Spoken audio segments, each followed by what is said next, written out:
In the meantime, the country's athletes who competed in various sporting events in the just concluded 33rd Southeast Asian Games received their flowers from a delighted and appreciative president who paid them due recognition and financial rewards earlier today in simple ceremonies in Malacanang.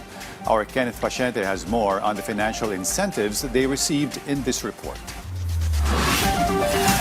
Mabuhay ang atletang Pilipino! Mabuhay ang bagong Pilipinas!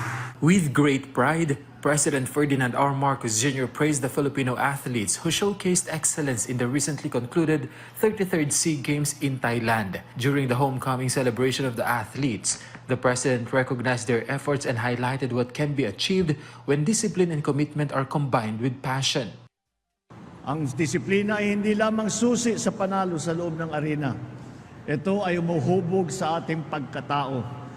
Ang mamuhay ng may layunin, magsikap ng may kahulugan, at mangarap ng mga malinaw na direksyon. At sa tuwing pinipili natin kumilos ng may disiplina, sama-sama natin binubuo ang isang bansa na hindi sumusuko. Isang bansa patuloy na umaangat, nagpupunyagi at umuunlad.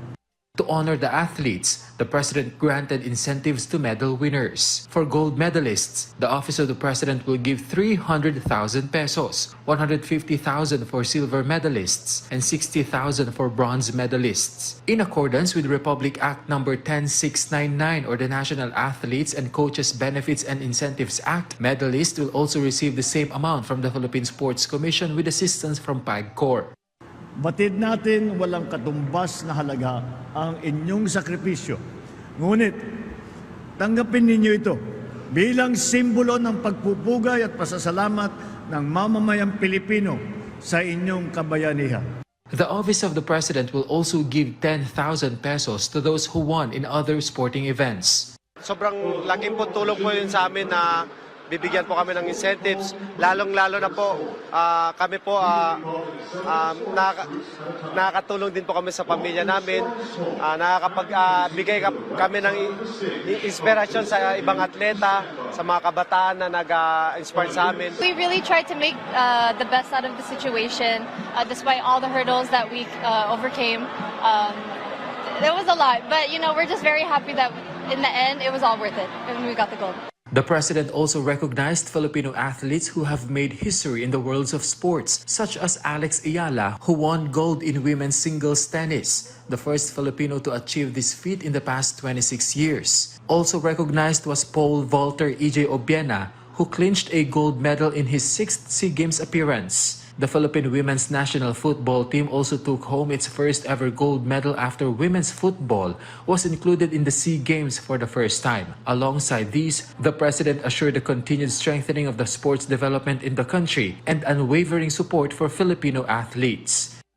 Pinapalawak natin ang grassroots and youth sport program. Dinadagdagan natin ang mga kinakailangang pasilidad at mas pinapalakas pa natin ang suporta sa mga atletang lumalahok sa pandaigdigang entablado. Ginagawa natin ang lahat ng ito upang hubugin ang mga susunod na henerasyon na atletang Pilipino. Mga kabataang may pangarap, may paniniwala sa sarili at handang lumaban sa ngalan ng ating bandila.